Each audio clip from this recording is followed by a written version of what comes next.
O vento do recôncavo sopra diferente nas noites de dezembro. Ele vem do mangue quente, salgado e traz consigo vozes que ninguém consegue entender direito. Dizem que é o vento das almas, que vaga por aquelas terras desde o tempo da escravidão. E entre todas as histórias que o vento carrega, nenhuma é tão temida, tão sussurrada, tão proibida de ser contada em voz alta quanto a de Benedita do Recôncavo. Até hoje, 70 anos depois, quando a lua cheia cai na véspera de Natal, as janelas se fecham, os lampiões se apagam e o povo se tranca em casa.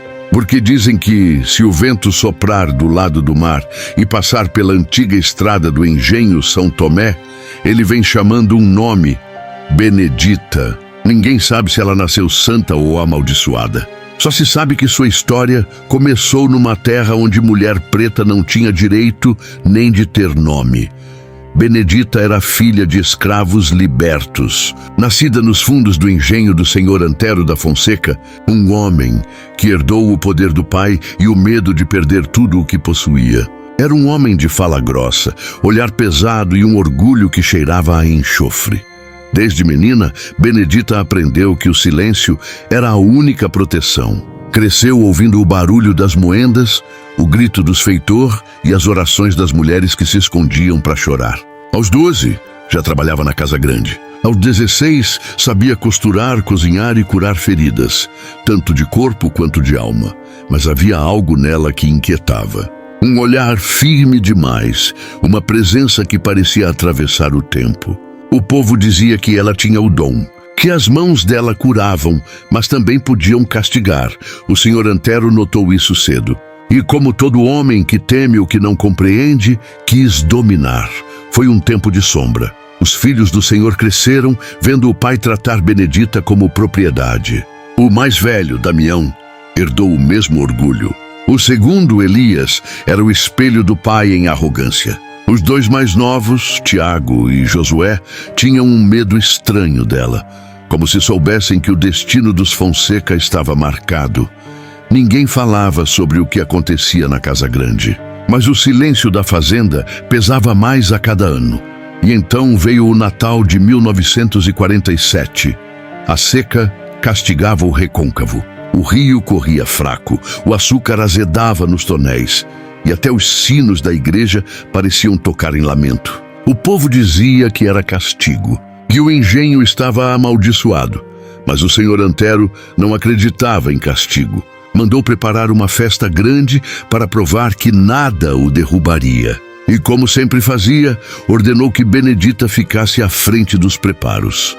Naquela véspera, ela passou o dia entre o fogo, as panelas e os pensamentos. Ninguém sabe o que se passava na cabeça dela, mas os olhos estavam diferentes, calmos, frios, como o de quem já fez as pazes com o destino. O sol se pôs devagar, tingindo os canaviais de vermelho. O vento mudou, as cigarras pararam de cantar, e o primeiro trovão ecoou lá longe, vindo do mar. Quando a noite caiu, o engenho inteiro parecia preso num silêncio estranho. O povo diz que, por volta das 10 da noite, as luzes da casa grande começaram a piscar e um cheiro de fumaça subiu do chão. Alguns viram uma mulher de branco caminhando na varanda, carregando algo pesado nas mãos. Outros juram que era apenas o reflexo das velas. O certo é que, quando a manhã chegou, o engenho estava deserto, os Fonseca desaparecidos e Benedita sumida. As autoridades vieram de Salvador, vasculharam tudo. Encontraram a casa revirada, o altar quebrado e o símbolo antigo de um círculo desenhado com cinzas no chão da cozinha. Mas nenhum corpo, nenhum sinal de fuga. O que restou foi o silêncio e o medo. A notícia se espalhou pelo recôncavo como fogo em palha seca. Uns diziam que Benedita havia enlouquecido, outros que o próprio diabo a possuíra. Mas os mais antigos sabiam, aquilo não era obra de maldade. Era a terra cobrando o que era seu. E a cada Natal, desde então, algo acontece. O vento sopra quente, as luzes piscam nas casas próximas ao antigo engenho, e o cheiro de fumaça e sal inunda o ar. Foi aí que começou a lenda. Dizem que Benedita não morreu, que vive nas margens do Paraguaçu, entre os manguezais e os caminhos de barro, que aparece para quem maltrata os fracos, para quem jura em falso, para quem se esquece que o tempo cobra. E quem já a viu, diz que seus olhos não têm ódio, têm tristeza, como se ela tivesse feito o que precisava ser feito e pagasse até hoje o preço de uma justiça que não cabe nos homens. O tempo passou, mas o nome de Benedita nunca se apagou das conversas do Recôncavo. Quem viveu naquela época diz que tudo começou muito antes da véspera de Natal, que o destino dela e dos Fonseca estava amarrado desde o dia em que nasceu, como se o próprio chão do engenho tivesse jurado vingança. Benedita não era filha de amor, mas de um segredo. Sua mãe, Alzira, trabalhava como cozinheira na Casa Grande e certa vez desapareceu por 3 dias. Voltou calada, com o olhar quebrado. 9 meses depois, Benedita veio ao mundo e o senhor Antero, o mesmo homem que comandava o engenho, mandou que a menina fosse criada longe da casa para não dar confusão. Mas a confusão já estava feita. O sangue de Benedita corria misturado. Metade do povo, metade da Casa Grande. E por mais que o coronel fingisse ignorar, o destino cobraria por isso. Ela cresceu observando tudo em silêncio. As injustiças, o medo dos camponeses, a forma como o senhor tratava os próprios filhos, com mão de ferro e coração de pedra. E talvez tenha sido por isso que Benedita aprendeu desde cedo a falar com o invisível. O padre da vila dizia que ela rezava como ninguém. Mas o povo jurava que à noite ela rezava para outros santos, santos antigos, sem nome de igreja, santos da terra, dos antepassados, dos que sofrem e dos que esperam. Dizem que aos 20 anos, Benedita teve um sonho. Sonhou com um engenho coberto de cinza e um relógio parado. No sonho, ouviu uma voz feminina que dizia: tudo o que é plantado em mentira há de florescer em silêncio. Quando acordou, soube que algo estava para acontecer. O engenho, naquele ano, vivia em ruína. A cana não rendia, os bois morriam e os trabalhadores fugiam aos poucos. O senhor Antero, cada vez mais velho e doente, culpava todos, menos a si.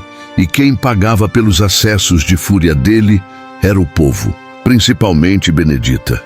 Foi nesse tempo que ela começou a desaparecer por noites inteiras. Diziam que subia à serra e ficava perto das ruínas de uma capela antiga, rezando em silêncio. Alguns curiosos a seguiram, mas voltaram com os olhos assustados. Ninguém dizia o que viu. Só que havia uma luz azulada, um cheiro de erva queimada e o som distante de tambores. O povo começou a temer e, ao mesmo tempo, respeitar. Uns diziam que Benedita tinha feito pacto, outros que o próprio céu a escolheu para ser instrumento de justiça. E foi nesse equilíbrio de fé e medo que a história seguiu até dezembro de 1947. A vila se preparava para o Natal, mas algo no ar parecia fora do lugar. Os sinos da igreja batiam atrasados. As crianças tinham pesadelos e os cães uivavam olhando para o norte, na direção do engenho. Na manhã do dia 24, Benedita foi vista caminhando na feira, vestida de branco e com o cabelo solto. Cumprimentou as mulheres, comprou velas, sal grosso e uma garrafa de cachaça. Pagou com moedas antigas que ninguém mais usava. Quando lhe perguntaram para onde ia, ela respondeu apenas: hoje é o dia em que as contas se acertam. À noite, uma tempestade se armou do nada. Relâmpagos cortavam o céu e o vento soprava tão forte que arrancava folhas dos coqueiros. Lá do alto da serra, alguns juram ter visto uma luz se mover pelo engenho. Outros ouviram orações misturadas com gritos de vento e quando o relógio da igreja marcou meia-noite, o sino tocou sozinho. O resto é silêncio. No dia seguinte, ninguém encontrou viva alma no engenho São Tomé. Nem patrão, nem filho, nem criado. Só cinzas espalhadas pelo chão e um crucifixo retorcido caído na porta da Casa Grande. O delegado veio de Santo Amaro, os padres de Cachoeira, os curiosos de toda parte. Vasculharam tudo, interrogaram o povo, mas ninguém sabia. E quando perguntavam o que havia acontecido, Todos respondiam a mesma coisa. O tempo cobrou. Benedita nunca mais foi vista, mas 20 anos depois, em 1967, o engenho foi vendido a um homem de fora que resolveu reconstruir a casa grande. Durante as escavações, encontrou algo enterrado sob o chão da cozinha. Uma caixa de madeira envolta em tecido de algodão. Dentro, um rosário preto, uma pequena imagem de Nossa Senhora das Candeias e um bilhete quase apagado que dizia: "O que o fogo purifica, o tempo não apaga." Eu fiz o que precisava ser feito, e a terra descanse. A partir daí, a história de Benedita se tornou lenda viva. As mulheres começaram a acender velas para ela, pedindo proteção. Os homens faziam promessas antes de cruzar o mangue à noite. E todo 24 de dezembro, o vento ainda sopra diferente. Alguns dizem que é só coincidência, mas há quem jure que, se você ficar em silêncio, dá para ouvir passos na estrada e o som distante de um machado batendo na madeira. Os anos passaram. O Recôncavo mudou de cara, mas as memórias não.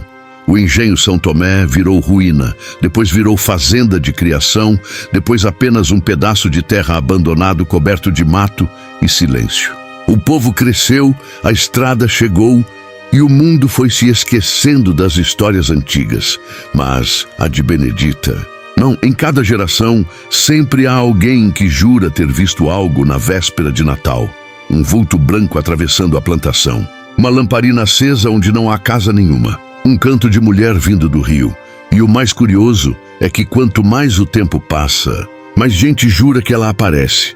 No final dos anos 70, um grupo de jovens estudantes da Universidade Federal da Bahia foi até a região, querendo registrar as crendices do Recôncavo. Ficaram uma semana em Santo Amaro, entrevistando os mais velhos, e foi aí que ouviram, da boca de uma anciã chamada Mãe Carmina, o relato que marcaria todos eles. Ela contou que, certa vez, na noite de Natal de 1959, o céu ficou completamente vermelho. O rio parecia ferver e as lamparinas da cidade se apagaram todas ao mesmo tempo. Na manhã seguinte, encontraram marcas de passos em volta das ruínas do engenho, passos descalços, de mulher. Mãe Carmina dizia que Benedita não era um fantasma. Era um aviso. Ela vem quando o povo esquece o que é justo. Quando o forte pisa no fraco. Quando a terra geme de tanto apanhar. Os estudantes riram, anotaram tudo e voltaram para Salvador. Mas um deles, um rapaz chamado Joaquim, nunca mais foi o mesmo. Disse que, semanas depois, ele abandonou o curso de História, vendeu tudo e foi morar num casebre perto do Paraguaçu. Quando perguntavam o porquê, ele só dizia: "Eu vi." Ela não é história, ela é tempo. Nos anos 80, a igreja tentou limpar a memória da região.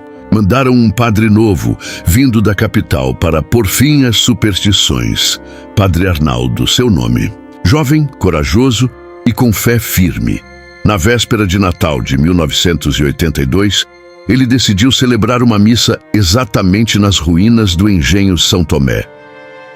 O povo implorou que não fosse, mas ele foi. Durante a celebração, o céu clareou de repente, o vento parou e uma lamparina que ele havia acendido caiu sozinha, quebrando no chão. O fogo se espalhou, mas apagou rápido, sem causar dano. Ainda assim, o padre voltou pálido, suando, dizendo apenas: "Há algo aqui que a gente não entende." Nunca mais celebrou missa ali. Nos anos seguintes, começaram as visões. Trabalhadores rurais afirmavam ver uma mulher de branco, com lenço na cabeça, caminhando entre os canaviais. Alguns a viam perto da margem do rio, olhando o pôr do sol. Outros diziam que nas noites de vento forte, ela passava batendo nas portas das casas, como se procurasse alguém.